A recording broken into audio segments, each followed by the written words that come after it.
اعوذ باللہ من الشیطان الرجیم بسم اللہ الرحمن الرحیم۔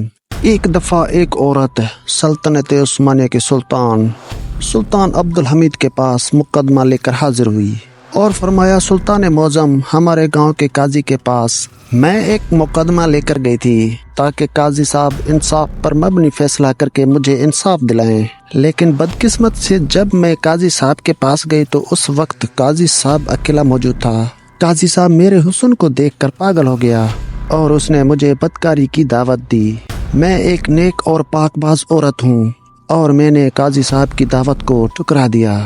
پھر قاضی صاحب کہنے لگا، تم نے اگر میری بات نہ مانی تو میں فیصلہ تمہارے حق میں نہیں دوں گا اور اس کے نتیجے میں تمہیں بڑی سے بڑی سزا ملے گی۔ سلطان عبدالحمید نے اس عورت سے پوچھا، پہلے یہ بتاؤ تمہارا مقدمہ کیا تھا اور تم قاضی صاحب کے پاس کیا مقدمہ لے کر گئی تھی؟ تو وہ حسین و جمیل عورت کہنے لگی، سلطان معظم، ایک دن خیمے میں میں دوپہر کے وقت بیٹھی ہوئی تھی اور مجھے باہر گھوڑی کی آواز سنائی دینے لگی۔ مجھے ایسا لگا کہ میری پڑوسن کی گھوڑی جو ہمارے خیمے سے کچھ فاصلے پر باندھی ہوئی تھی وہ کسی تکلیف میں ہے۔ جب میں اس کے قریب گئی تو مجھے پتہ چلا کہ گھوڑی پیاس کی شدت کی وجہ سے چلا رہی ہے۔ میں سیدھا اپنے خیمے کے اندر گئی اور پانی والا برتن اٹھایا اور جا کر گھوڑی کے سامنے رکھ دیا۔ گھوڑی پیاس کی شدت سے بہت کمزور ہو چکی تھی۔ اس نے وہ فوراً پانی پی لیا، لیکن بدقسمت سے اس پانی میں کچھ ایسی زہریلی چیز تھی، اس پانی کو پیتے ہی فوراً گھوڑی کی موت واقع ہو گئی۔ جیسے یہ خبر میری پڑوسن کو ملی تو اس نے چیخنا چلانا شروع کر دیا اور اس نے کہا کہ تم نے میری گھوڑی کو زہر دے دی ہے۔ میں اسے بتانے کی پوری کوشش کرتی رہی کہ میرا ایسا کوئی ارادہ نہیں تھا، میں نے تو صرف اس کو پانی پلایا۔ مجھے نہیں پتا کہ گھوڑی کی موت کیسے واقع ہوئی۔ یہ سن کر میری پڑوسن نے آ کر میرے خیمے کے پاس میری قیمتی اور میری سب سے زیادہ پیاری بندھی ہوئی تھی وہ کھول کر اور کہا، جب تک تم میری گھوڑی کی قیمت ادا نہیں کرتی اس وقت تک تمہیں تمہاری گھوڑی نہیں ملے گی۔ اور یہی میں مقدمہ لے کر قاضی صاحب کے پاس گئی اور کہا کہ آپ انصاف پر مبنی فیصلہ کریں، کیونکہ میں نے جان بوجھ کر اس گھوڑی کو زہر نہیں دی۔ یہ غلطی تھی یا پھر ایک حادثہ تھا۔ جب میں قاضی صاحب کے پاس گئی تو قاضی صاحب عدالت میں نہیں تھا۔ مجھے محافظوں نے بتایا کہ قاضی صاحب قبیلے جا چکے ہیں۔ میں سیدھا قاضی صاحب کے خیمے کے دروازے پر پہنچی۔ پھر قاضی صاحب کی اجازت پر میں اندر چلی گئی۔ میں نے قاضی صاحب کو اپنی بات تفصیل سے بتائی، لیکن قاضی صاحب مجھے دیکھ کر میرے حسن کا دل دادا ہو چکا تھا اور میرے جسم کو لالچائی نظروں سے دیکھنے لگا۔ پھر قاضی صاحب نے کہا، اگر تم میرے ساتھ بستر پر کچھ وقت گزار تو میں تیرے حق میں فیصلہ دے دوں گا۔ جب میں نے اس کی دعوت قبول نہیں کی تو اس نے خیمے کا دروازہ بند کر کے مجھے رسیوں سے باندھ کر میرے منہ پر کپڑا باندھ کر میرے ساتھ زبردستی زنا کیا۔ جب میں خیمے سے باہر نکلی اور چلانے لگی کہ قاضی صاحب نے میرے ساتھ زیادتی کی ہے تو الٹا اس کے سپاہیوں نے مجھے دھکے دے کر وہاں سے نکال دیا۔ میرے پاس انصاف لینے کے علاوہ اور کوئی چارہ نہیں تھا۔ میں بڑی مشکلوں سے آپ کے سامنے حاضر ہوئی ہوں۔ یہ سن کر سلطان عبدالحمید نے کہا، تیری بات بالکل درست ہے، لیکن تمہیں اپنا فیصلہ کسی شہر کے قاضی کے پاس لے کر جانا چاہیے تھا، نہ کہ ایک سلطان کے پاس۔ میرے پاس اتنا وقت نہیں کہ میں آپ کے مقدمے کو حل کر سکوں، لہٰذا میں اپنے قاضی کو پیغام بھجوا دیتا ہوں کہ وہ انصاف پر مبنی فیصلہ کریں۔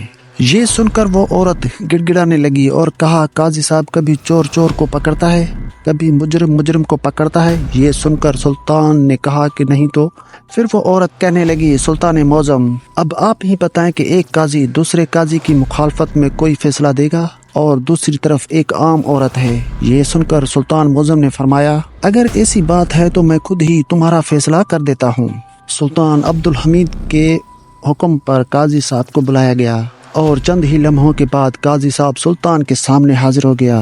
سلطان عبدالحمید قاضی صاحب سے مخاطب ہو کر کہا کہ کیا یہ عورت سچ کہہ رہی ہے؟ کیا تم نے اس عورت کے ساتھ بدکاری کی ہے؟ یہ سن کر قاضی صاحب فرمانے لگے، نہیں سلطان معظم، میں نے اس عورت کو ہاتھ تک نہیں لگایا۔ پھر سلطان نے کہا، ایسی کیا وجہ ہے کہ تمہارے خلاف اتنے سخت الفاظ کیوں بول رہی ہے؟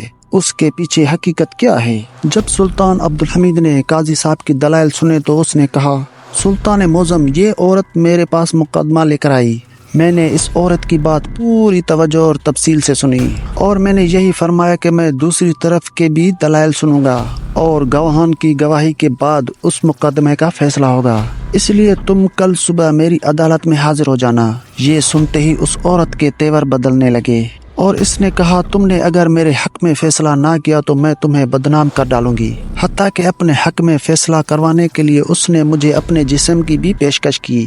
میں نے جب اس عورت کی بات ماننے سے انکار کر دیا تو مجھے یہ دھمکی دے کہ تم عورت کی طاقت کو نہیں جانتے۔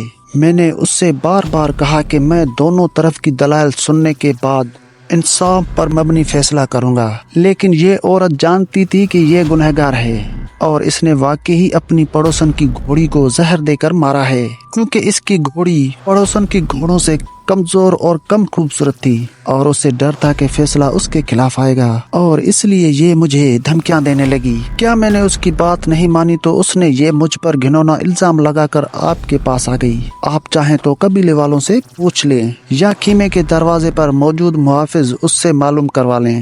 یہ سن کر وہ عورت کہنے لگی سلطان معظم، وہ قبیلہ اس کا اپنا ہے، یہ اس قبیلے کا قاضی ہے، اور بات رہی محافظوں کی کہ وہ اپنے سردار کے خلاف گواہی دیں گے، اس لیے میں دونوں بازوں کو نہیں مانتی۔ اب آپ ہی بتائیں کہ ایک عورت اپنی عزت کو خاک میں ملا کر کسی مرد پر اس طرح گھنونا الزام لگا سکتی ہے، اور وہ بھی اتنے بڑے قاضی پر؟ اب سلطان حمید دونوں کی دلائل سن چکا تھا، لیکن سلطان کی سمجھ میں نہیں آ رہا تھا کہ ان میں سے کون سچا ہے اور کون جھوٹا۔ اس عورت کے پاس نہ کوئی ثبوت تھا اور نہ ہی قاضی صاحب کے پاس کوئی ایسا ٹھوس ثبوت تھا جیسے ان دونوں میں کوئی بے گناہ ثابت ہو سکے۔ تھوڑی دیر سوچنے کے بعد سلطان عبد الحمید نے حکم دیا کہ ایک بڑا سا برتن لے کر آؤ۔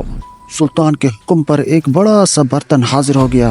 پھر سلطان نے حکم دیا کہ اس میں چشمے کا صاف شفاف اور پاک پانی ڈالو۔ برتن میں آئینے کی طرح شفاف پانی ڈالا گیا۔ اس کے بعد سلطان عبد الحمید نے قاضی صاحب کو حکم دیا کہ قاضی صاحب اب آپ اس برتن میں لباس سمیت پورے جسم کو ڈبوئیں، یعنی اس طرح ڈبوئیں کہ جیسے آدمی چشمے میں نہاتا ہے۔ قاضی صاحب نے سلطان کے حکم کی تعمیل کی اور فوراً اس برتن کے اندر پیر رکھ کر نہانے لگا۔ سارے درباری حیران تھے کہ سلطان معظم کیا کر رہے ہیں۔ اس کے بعد سلطان عبد الحمید نے حکم دیا کہ میرا اپنا ذاتی گھوڑا لے آؤ۔ تھوڑی دیر گزری کہ سلطان کا گھوڑا سلطان کے سامنے حاضر ہو گیا۔ اب سلطان عبد الحمید نے کہا کہ وہ پانی والا برتن میرے گھوڑے کے سامنے رکھو۔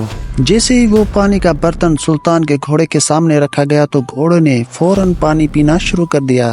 یہ دیکھ کر سلطان عبد الحمید نے کہا اے چالاک عورت، تم سراسر جھوٹ بول رہی تھی۔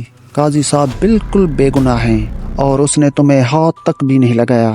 حتیٰ کہ میں یہ کہہ سکتا ہوں کہ قاضی صاحب کا دامن بالکل پاک، صاف اور شفاف ہے۔ یہ سن کر تمام درباری بڑے حیران ہوئے کہ ایک برتن میں نہانے اور گھوڑے کے پانی پینے سے کیسے پتہ چلتا ہے کہ قاضی صاحب بالکل بے گناہ ہیں اور عورت گناہگار ہے۔ تو یہ سن کر ایک وزیر بول پڑا سلطان معظم، آپ کو کیسے پتہ چلا کہ قاضی صاحب بے گناہ ہیں اور یہ عورت جھوٹ بول رہی ہے؟ تو سلطان عبد الحمید نے کہا کہ میرے گھوڑے کی یہ خاصیت ہے کہ نجس پانی کو منہ نہیں لگاتا، پینا تو دور کی بات ہے، اور اگر قاضی صاحب نے اس کے ساتھ بدکاری کی ہوتی تو یہ پانی نجس ہو جاتا اور گھوڑا اس کو کبھی منہ نہیں لگاتا، اس لیے عورت سراسر جھوٹ بول رہی ہے۔ اس کے بعد سلطان نے اس عورت کو کہا اپنے الفاظ میں تم صاف صاف اور سچ سچ بتاؤ، ورنہ تمہیں ایسی سزا ملے گی تم اوروں کے لیے عبرت کا نشان بن جاؤ گی۔ جب عورت کے پاس اور کوئی چارہ نہ رہا تو اس نے سلطان عبد الحمید اور تمام درباریوں کے سامنے اپنے گناہ کا اقرار کر لیا اور بتایا کہ جیسا قاضی صاحب نے کہا تھا ویسی ہی بات ہے، میں نے اپنی پڑوسی کی گھوڑی کو زہر دے کر مارا ہے اور اس سزا سے بچنے کے لیے میں نے قاضی صاحب پر یہ الزام لگایا۔ اس کے بعد سلطان عبد الحمید نے فیصلہ سنایا کہ گھوڑی کے قتل کے عوض تمہیں گھوڑی کا جرمانہ ادا کرنا ہوگا، اور ایک معزز اور نیک ایماندار قاضی پر گھنونا الزام لگانے کے جرم میں تمہیں 1 سال کے زندان میں ڈال دیتا ہوں۔ اور اسی طرح سلطان عبد الحمید نے نہایت ہی عقل مندی کے ساتھ اس عورت کی چالاکی کو پکڑ کر قاضی صاحب کو انصاف دلایا اور عورت کو اپنے پایا انجام تک پہنچا دیا۔